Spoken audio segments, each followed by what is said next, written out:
Welcome everyone. Monday Live at 5. Today's topic: how stress creates fat.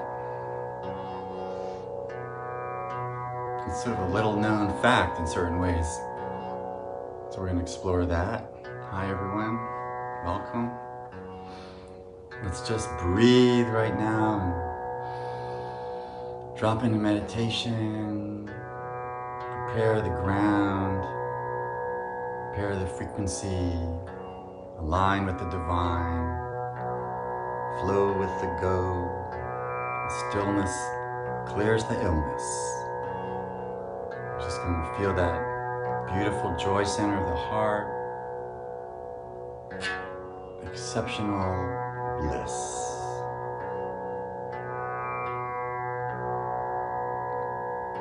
You know, our external orientation doesn't always give us that extra potency, extra awareness, extra resonance to understand all the capacities that we have. Kind of get dumbed down a little by the culture, and you know, we either feel good, feel bad, or feel pissed off. But there's a lot of other feelings, there's a lot of other wondrous realms within. So as always, we're going to explore that. And I just have some good information from the scientist Joseph Sconia about how the body responds to stress. And one of the immediate things it does is it sends fat to the rescue, right? To buffer, to protect, to put up the yellow tape. And if we have a better understanding of that, then we can deal with our stress better, and then we don't have the weight issues that ultimately you could say fat is an expression of trauma on some level. So, let's breathe. Nice deep breath.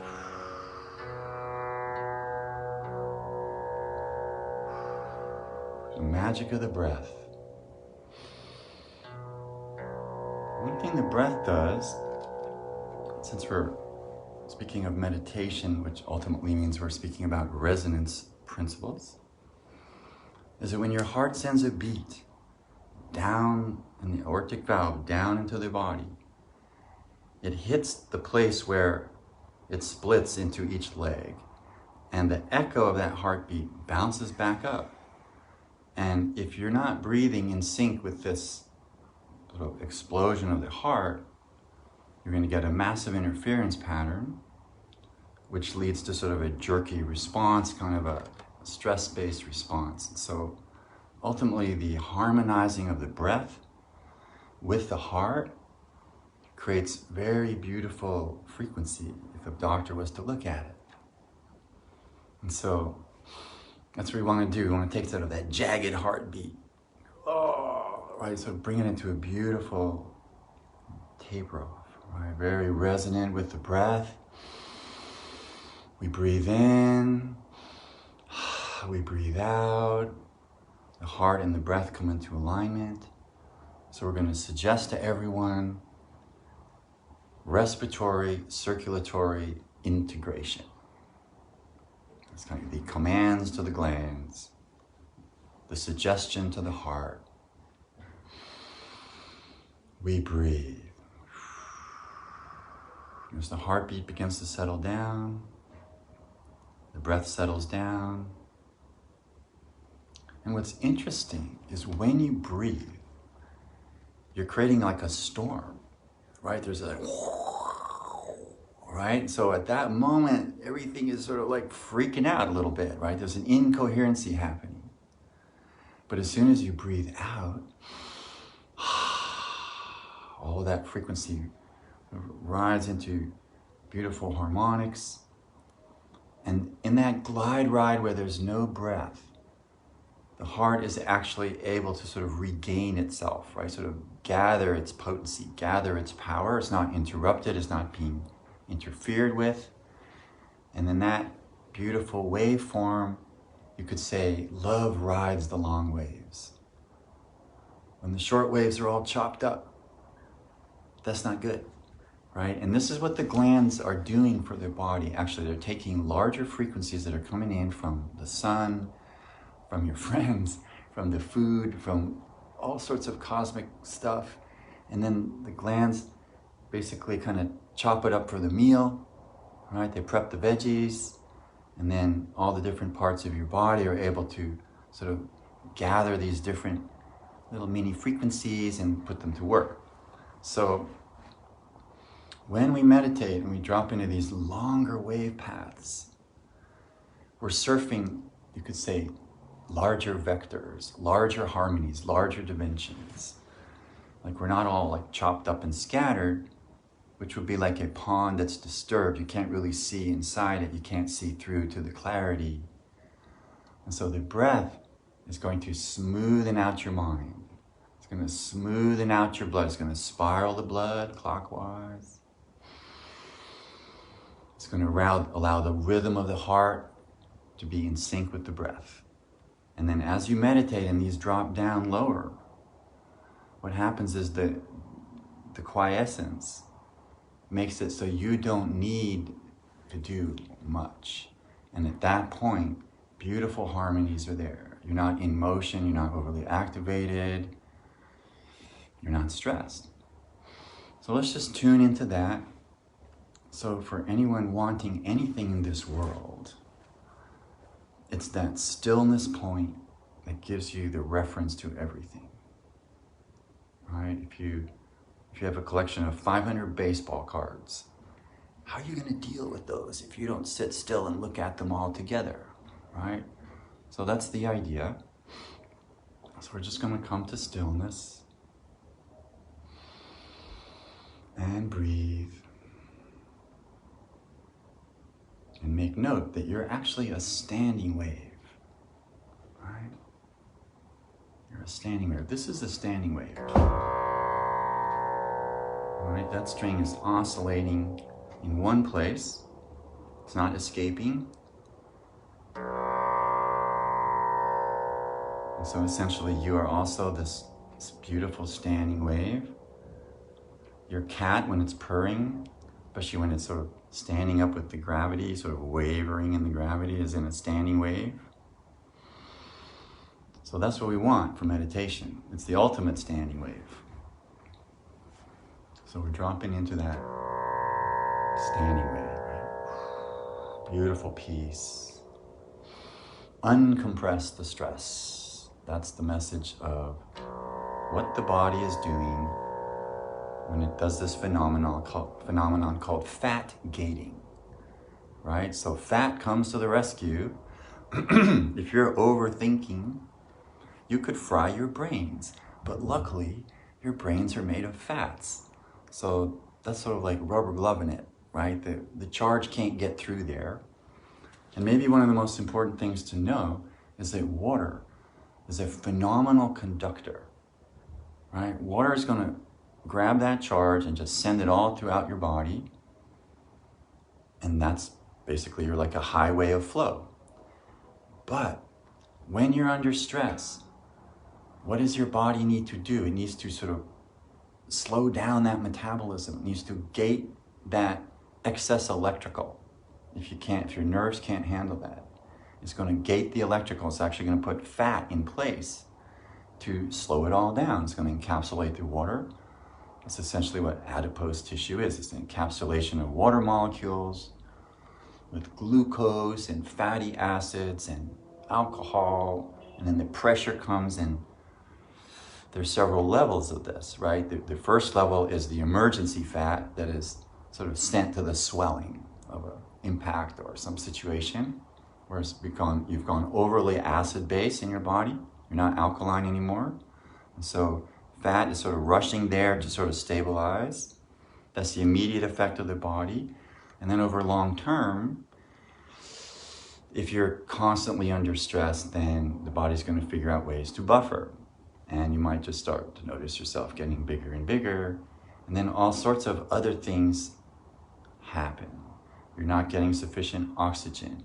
You're not getting sufficient growth hormone. You're not getting sufficient anything, basically, nutrients. It's harder and harder for these guys to get there. It's sort of like the current post office situation, right? If you take the high-speed mail sorters out, and it all comes to a standing still, right? That's not the standing wave we want. So, so we breathe. We move that flow, and we want just the right flow in the blood, in the body, in the nerves. And the ultimate medicine for that, I would suggest, is meditation. So, someone's calling in. So, meditation, the ultimate medicine. Now, for someone like me, who has pretty much 0.01% fat on my body, as my brother suggested, I need to be up at about 12% to meditate a lot. So here I am teaching meditation, and meditation burns up fat. So I'm going to be careful not to over-medicate with you guys, but we want that meditation energy to just wash through you, release you from the stuckness, blockage, congestion, inflammation, infection, whatever's going on. That stillness, magic recipe. So I'm just going to play this divine instrument, tambura. It's like 4 different standing waves, but they're all interfering with each other in a 1-5-1-1 in a harmonious fashion, right? So then you get resonance. Now, if these strings were not in tune, they would start canceling each other out and you wouldn't get the same zing, right? The body is kind of like that, right? If our different parts just create nothing but interference pattern, arg, right?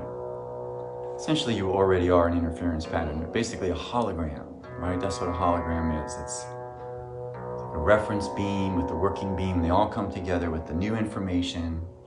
It's a little complicated, but essentially the phenomenon of the hologram appears. And I'll explain that.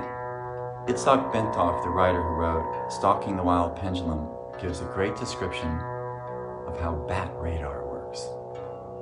That's right, bat radar. So what's the point of bat radar here? Bat radar is how we perceive, ultimately. Not exactly like the bat, but we do also have a reference and a working beam. And we're constantly comparing the newest information, the newest working beam download with our reference, whatever our reference is, or your conservative nature, or your radical nature, or whatever your reference beam is. The difference between these two things is how we tell the difference of anything, right? That's perception.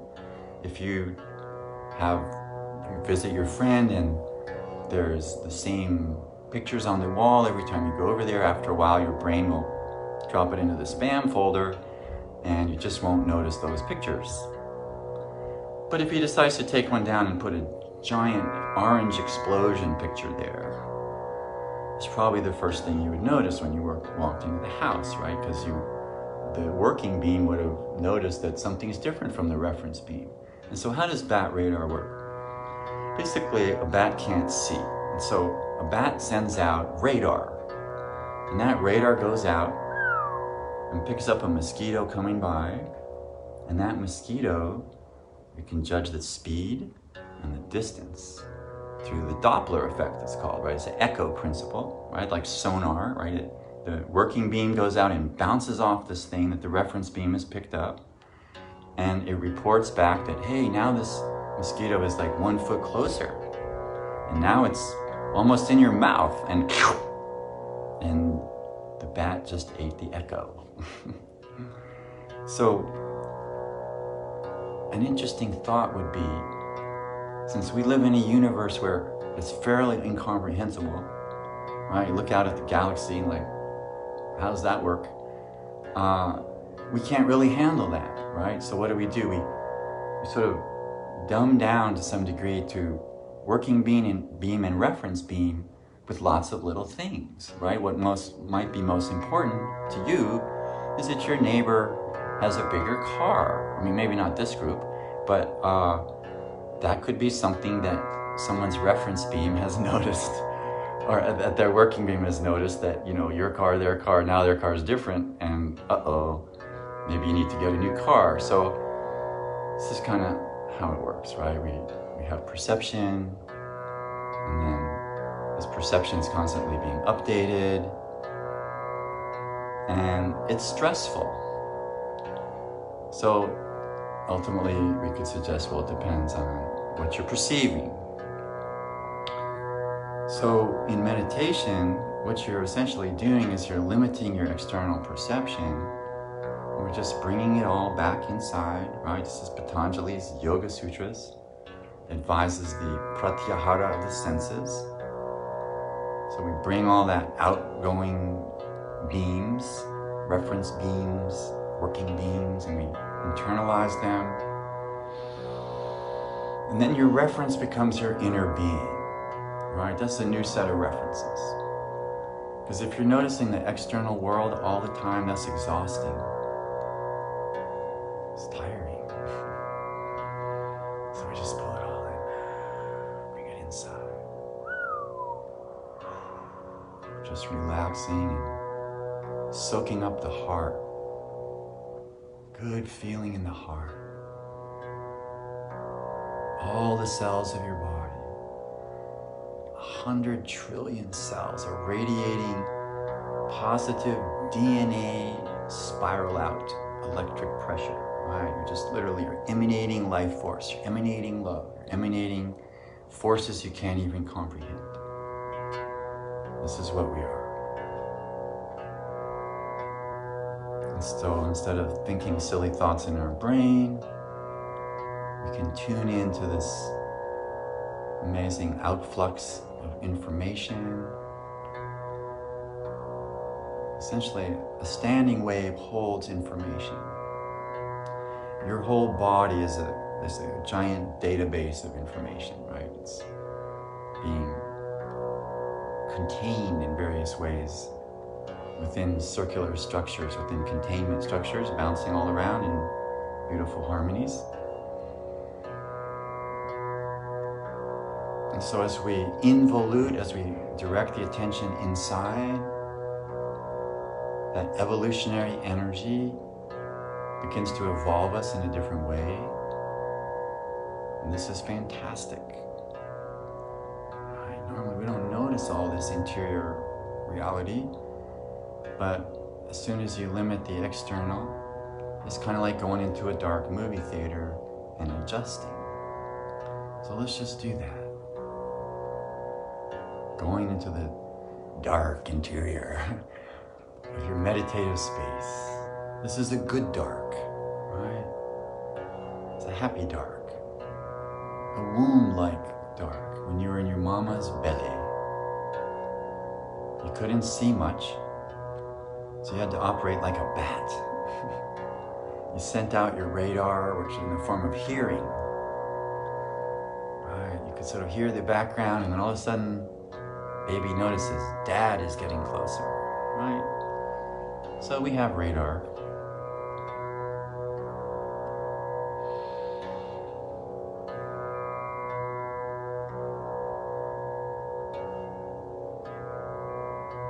Basically, we're hydrogen beings that got heavier. And so let's have some fun. Let's say you don't actually weigh anything. I've said this before in these meditations. I don't know if everyone understands what I mean by that, but actually, you're mostly empty space and high-speed gas particles flying at the speed of light. And the ones that aren't are the visible portions. So basically, you're quite amazing. It's like a circus going on. So we're just going to bask in that inner place for a minute or two. Just feel that.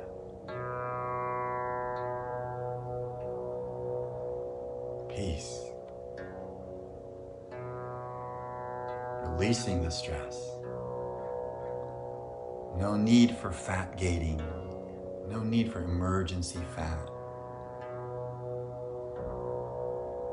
My guru used to say, meditation gives you all the exercise you need, actually. It's an interesting statement. You don't usually think of sitting there as a form of exercise. If you're a couch potato, that's not a form of exercise. But this is different, right? If you're meditating properly and you have the fire operating in you, burning up the fat, igniting this flow grid, raising your metabolism a little if it's sluggish. And so it just depends on where you're at, right? You need to slow down or speed up. There's all kinds of fats doing all kinds of things. Lipids, right? You have phospholipids, triglycerides, they're neutral. There's the lipids that make cholesterol. All of these have a function. They're all good, basically. If you have too much cholesterol, obviously that's not good. Too much of anything is usually not good. But in the fat universe, most fats are good. Fatty acids are at the end of the chain of production from the sun down, right? We get the hydrogen, creates the water, which creates the sugars, carbohydrates, which gives you the proteins, and ultimately the fatty acids.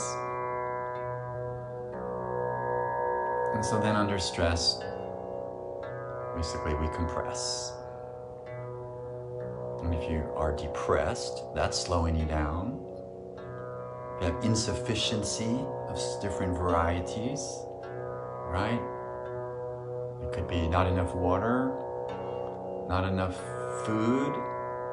I mean, ultimately, if your metabolism is burning up more than you're taking in, you're going to shrink, right?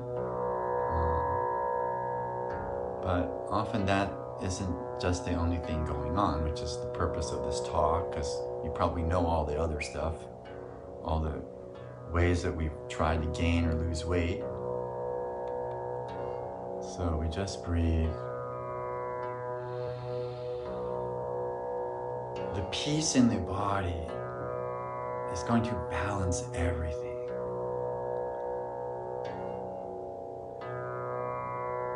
That's the fountain of youth, right? Back in the day when they were Ponce de Leon, right? I was looking through Florida. Where's the fountain of youth? Right? If he only knew. Right?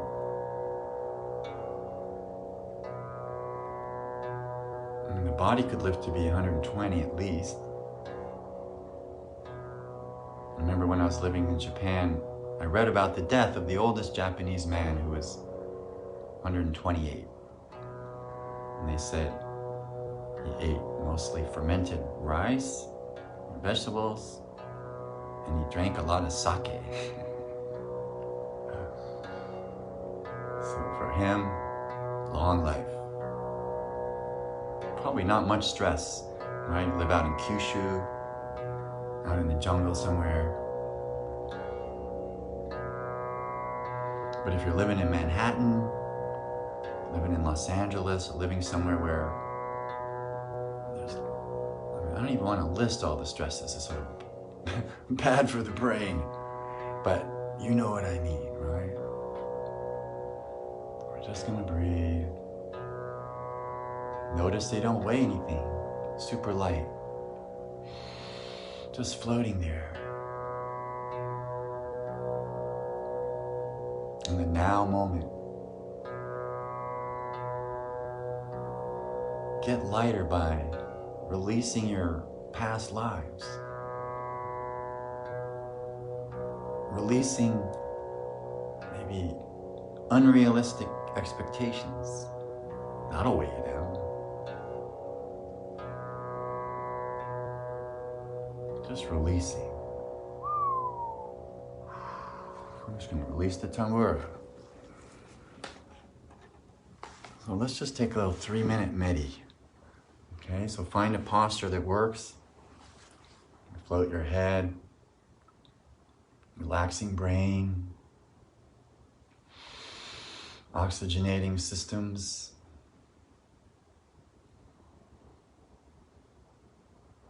And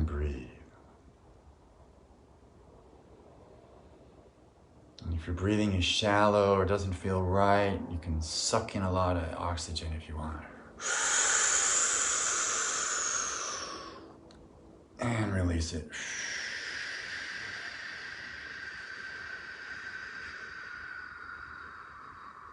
Good feeling. Attracts the healing. Oxygenating. Delicious oxygen. Coming in, lightening you even more. The nitrogen's 4/5 nitrogen is what air is. So just feeling that lightness.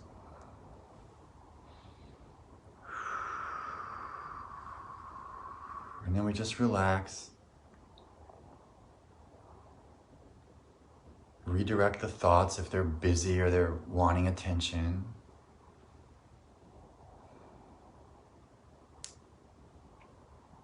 And we just want to float there in the ocean of awareness. You can use a mantra if you want, you can use your breath, whatever works for you. But just that spacious, expanding feeling is what we're going for right now. And then the observer of that, the part just watching the spacious expanse.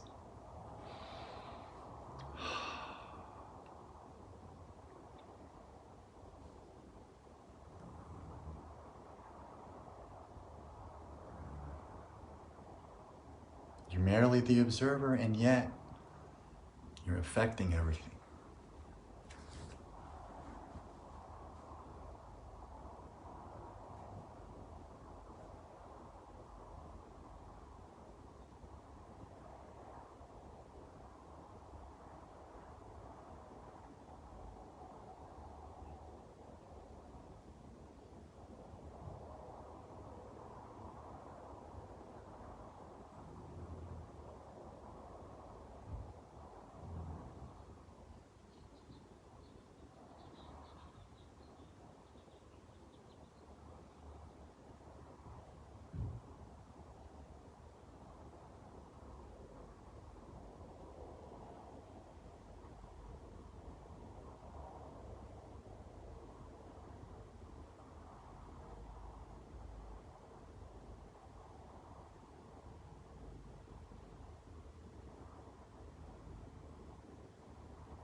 Softening.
Breathing.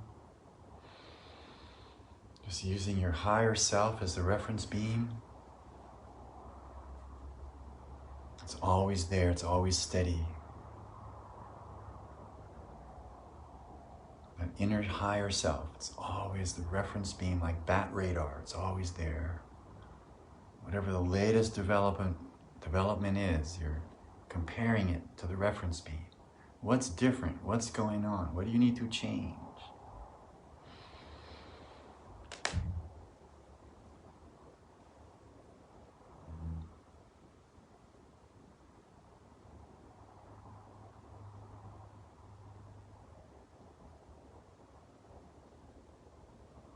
As the mind is contained, begins to expand,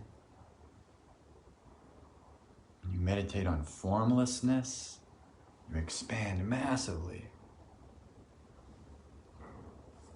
When you meditate on some little ning-nong that's bothering you, you contract massively. So we want to release all ning-nongs, expand into this much larger vector, much larger waveform, right? It's much more satisfying. That's what love is ultimately, right? It's this big unconditional wave. When we chop it all up, it's all like, argh. It's not really love anymore. Although, every little bit of electrical, this is a Itzhak Bentov little gem of wisdom. Any little bit of electricity has a perpendicular outflux of electromagnetics that goes at the speed of light to infinity. That's amazing, right? Any little piece of electricity and we're just surrounded by it, which means that everything is, in a sense, outfluxing electromagnetically at the speed of light to infinity. Now, obviously, you're not going to shake the sun much with that, or any nearby galaxies won't be too disturbed, but it's there. You actually are affecting things. And a beautiful thought for the meditative universes and for people doing energy work or whatever if you're not a professional energy worker, don't worry, you are walking energy and you are working and you're affecting things. So this thought here is that the slightest little subtle adjustment could drive the greatest of coherencies if you're coming from just the right place, right? Just the right place. The little climate activist from Finland could suddenly become the world's focus, right? This teenager, Greta. I'm just using her as an example.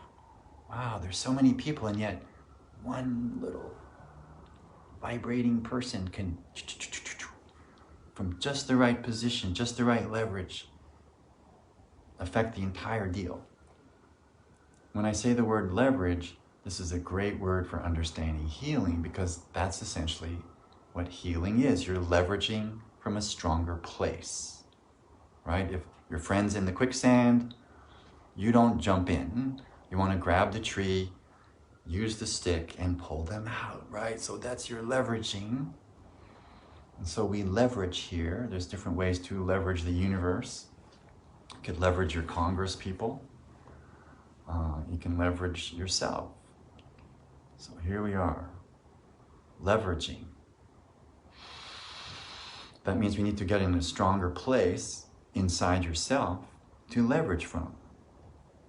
Otherwise, it's like picking yourself up. It just sort of doesn't really work, right? You need somebody else to do it.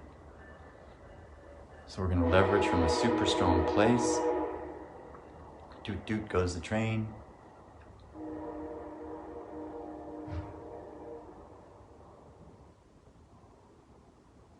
Let's say there's an orchestra, and they've just finished playing some magnificent classical piece. And the final touches of the piece are very subtle instruments being played into the silence.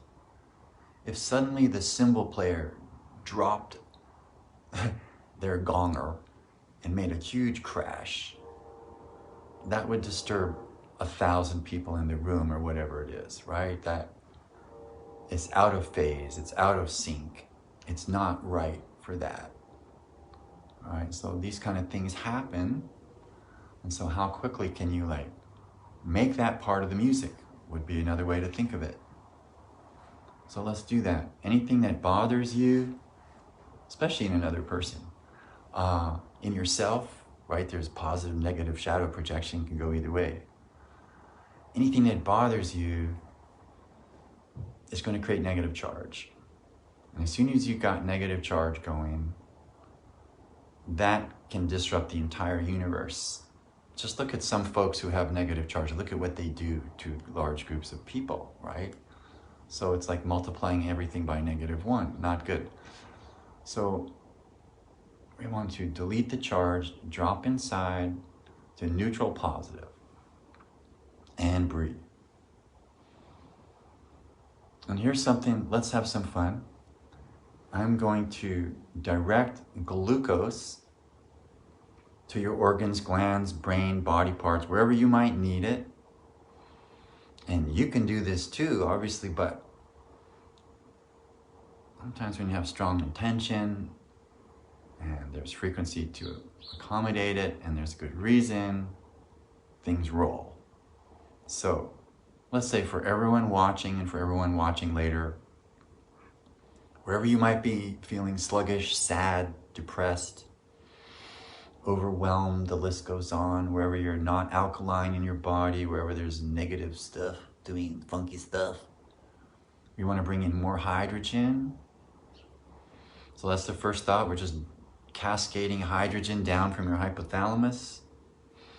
This is just what it does, right? It's sort of like the government these days, right? Money for everyone. Hydrogen for everyone. Free. Oh. And the universe is moving towards these free energy systems, so eventually it'll all be free, thank goodness. But right now we're just going to catch that free hydrogen dropping into the body from the higher centers, from the glands. Breathing in the free hydrogen, and then we're going to send glucose to the body part. So glucose to your brain. Whee! Glucose to your heart. Whee! Glucose to organs and glands. Let's go around the Sheng cycle. This is for everyone. Sometimes we just need more glucose. Why? Because sugar runs the show, right? All food breaks down to it. It's a driver, right? It's metabolized in your liver, insulin and glucagon. But we're going to send it all around to your throat, your brain, tongue, mind, brain, wherever you need it, we're sending the glucose. Organs and glands, legs, arms, fingers, knees and toes.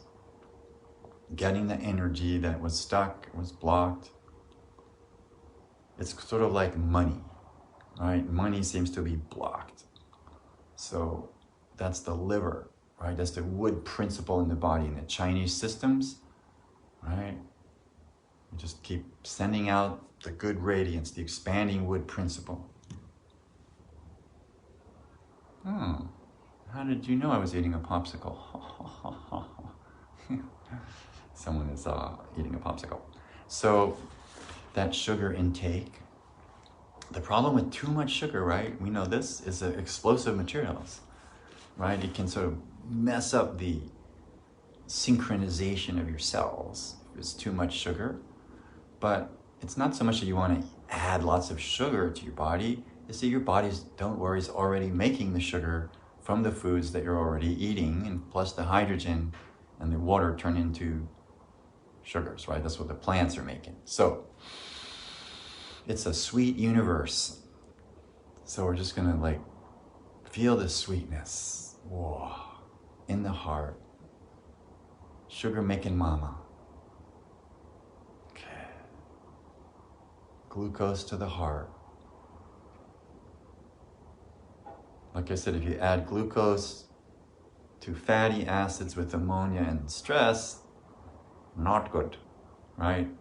That's third level of fat, not good. And then the fourth level is where it just becomes so rock solid, you can't get rid of it. It's like blocks everything and very bad. So, good news, meditation burns this stuff up. How does that work? Essentially, you're a fire, right? You're a fire to the extent that you allow this combustion, right? I personally have to be careful. Over healing, over meditating, being overzealous with the energy, because I just don't seem to have enough fat reserves to modulate it if it gets too much. But I seem to be pretty good at modulating it with my mind. And so I suggest that that's the other way to work, right? You can use your mind to pretty much control anything. Sometimes that can be an opposite problem. So it's always good to come back to the breath. So it's sort of like we eat little units of information and then digest and breathe. It's hard to listen to a lecture without space, right? I mean, some people just, they don't stop. We just want to digest.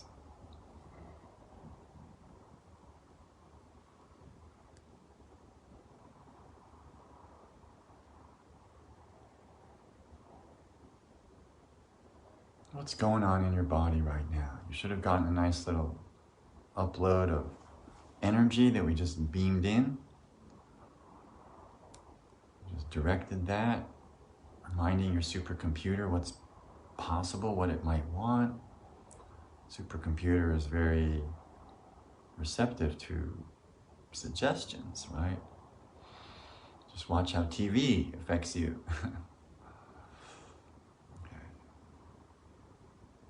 I mean, I don't drink Coca-Cola anymore, but I notice that my body, if it sees an ad, starts salivating. So we're very, very impressionable. Hence, it's good, right, to do what we're doing, to go back inside, refresh, reframe, realign, redesign, reconfine. And then when we do that, we're just this wondrous little ball of light, and it's like it concentrates the beam. You hold something in place for a while. Pressure builds up, right? So you fluff yourself back up if you feel depleted. Okay, I'm feeling the pull into the music.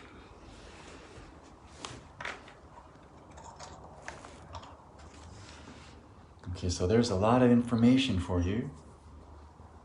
You can watch it again if you didn't catch it. It's almost too much information to meditate sometimes, but you can meditate later with it.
Just breathing.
So I'm just going to drop in some prompts,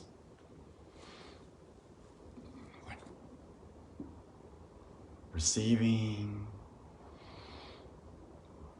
beautiful instructions for the central nervous system to align with the peripheral system, top and the bottom of the spine, sympathetic, parasympathetic, aligning with itself, integrating the somatic nervous system, connecting to all organs and glands, autonomic system firing off beautiful resonance, heart rate, blood pressure, water pressure, electrolytes, temperature settings, fight, flight, hunger, thirst, beautiful balance in the body. All the hormones are little pressure sensors gauging latest developments, pressure drop, pressure up, adjusting.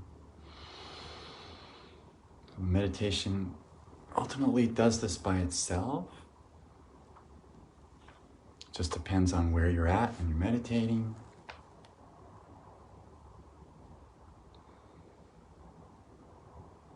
So you can direct these within, literally talk to your body, talk your body into the place it needs to be. We're literally voice activated, right? Everything's voice activated now, so we activate.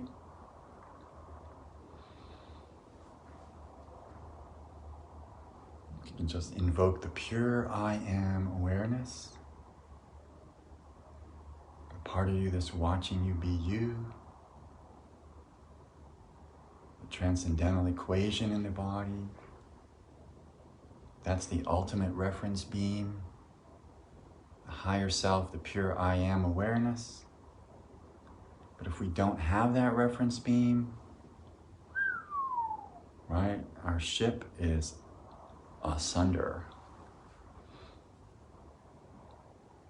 So, keeping that reference beam aligned with the sublime, with the supreme. There it is, the beam to the supreme. That's what we want. That's the dream. Connect to the beam, to the supreme, and then all your working beams be referenced, right?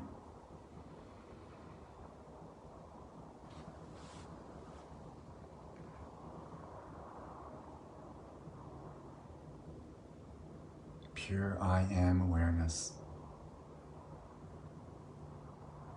naturally brings us to stillness. It's sort of like when you're onto that deep part, it's like you're straining to hear it. Oh, well, what's it doing now? All right. Like you feel like you're wasting your time if you're not aligned with the divine or something. So that alignment keeps us intuitively in step, in phase. Those are the words they use for resonance: in step, in phase, resonance.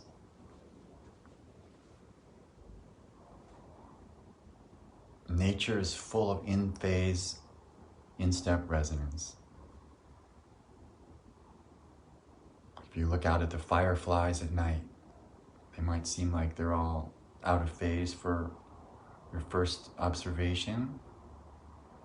And then as you notice, the entire deal is pulsing, right? The pulse is paramount. When two oscillators come together, and that would be you and me, right? Anyone oscillating. Nature has a brilliant way of making use of the differences, right? We come into alignment rather than fight, fight, fight, although we do that too. So, but our differences are but a paltry nothing compared to the benefits of oscillating alignment. If you put, 12 grandfather clocks in the same room, eventually they will all be in phase, right? So that's the body, comes into phase with itself, comes into phase with other people. Ultimately, you want to be in phase with the supreme being. Someone listening to this might be thinking I'm mistakenly trying to say being. They just need to watch the whole thing. So yes, the supreme being, referencing it right down the spine, the axis of the self, perfect symmetry, all our side parts, symmetry. This position is symmetry, right? Namaste is symmetry. The palms together, negative, positive polarities. I recommend this. This relaxes us, right? It's not just for prayer, although it's excellent for that. But hey, bring them together. Left side and the right side of your body are suddenly, right, in sync. This helps that, especially if you're out of sync. Just feel the balancing occurring as you bring them together.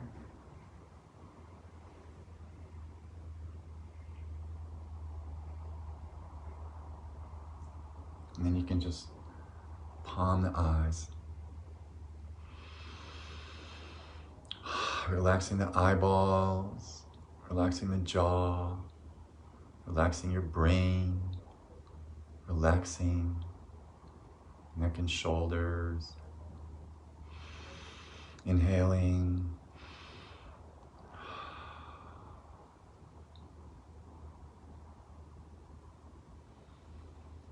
We breathe.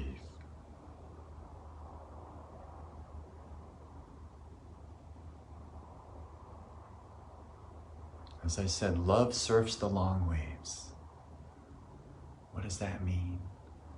It means when you're all chippy chop, you're not going to feel the love, probably. Right?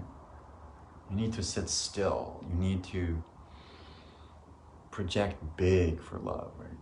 Love is a big wave, a low-fi vibration, right? The lower spectrum, the red colors are slower. The higher you go up, ultraviolet frequently speeds up, right? So you're moving to a higher frequency, and ultimately that's where you want to go, right? You don't want to stay too embedded in the lower density, the atomic table in the body. We want to go alkaline. Yay, alkaline! Just keep rising up into the magnesium, into the calcium, into the hydrogen space. Oxygen balances with beryllium, which balances the boron and the nitrogen. All right, so all these atomic elements are pressure grids that need balancing. All it takes is one atomic element to be out of balance and crazy stuff can go down in your body. So if there's something that's really out of sync in one place, you're gonna have to balance it in another. So super acid in your stomach, drank too many cups of coffee, well, you might need to alkaline up in some other way, just to find a balance.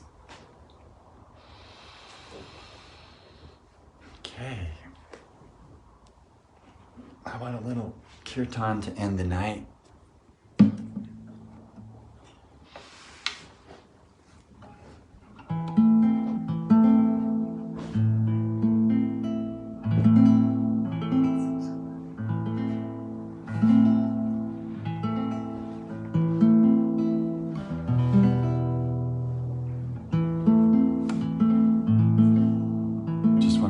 Subscribe to my YouTube channel. There's now 20 meditations up from the past 3 months. The full COVID collection.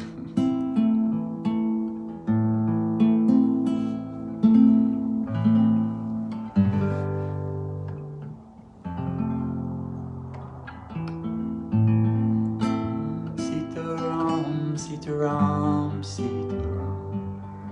Sitaram, Sitaram, Sitaram. Sitaram, Sitaram, Sitaram, Sitaram. Sitaram, Sitaram, Sitaram. Sitaram, Sitaram, Sitaram, Sitaram. Sitaram, Sitaram. Sitaram, Sitaram, Sitaram, Sitaram, Sitaram, Sitaram, Sitaram, Sitaram, Sitaram.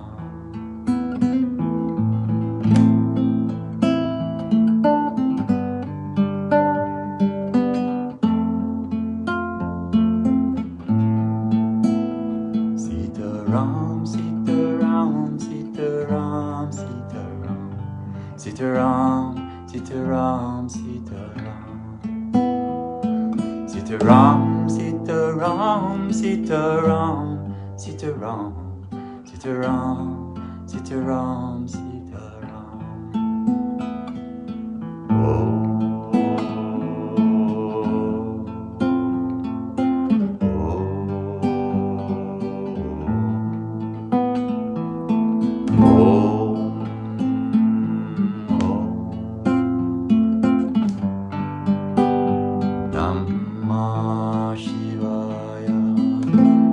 Shivaya Namah, Shivaya Namah, Shivaya Namah, Shivaya Namah. Sitaram, Sitaram, Sitaram, Sitaram, Sitaram, Sitaram, Sitaram, Sitaram. Sitaram, Sitaram, Sitaram, Sitaram, Sitaram, Sitaram, Sitaram, Sitaram, Sitaram, Sitaram, Sitaram, Sitaram, Sitaram, Sitaram, Sitaram.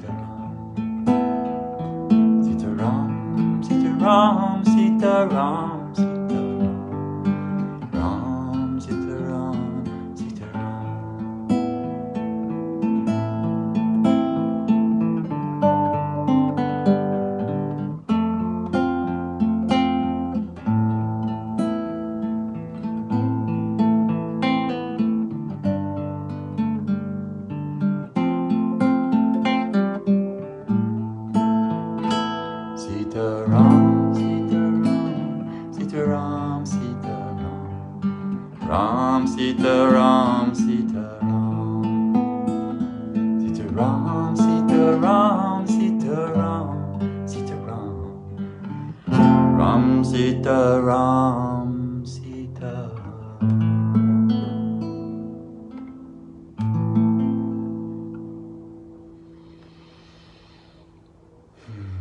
Thank you, everyone. I love you so much. Appreciate your support, and I hope you got a lot from this. Again, there's lots of these on my YouTube channel. I'm going to be doing another one at 4:32 tomorrow. Be a continuation in the same subject line, and we'll just go a little deeper. So, namaste, everyone. Have a beautiful evening.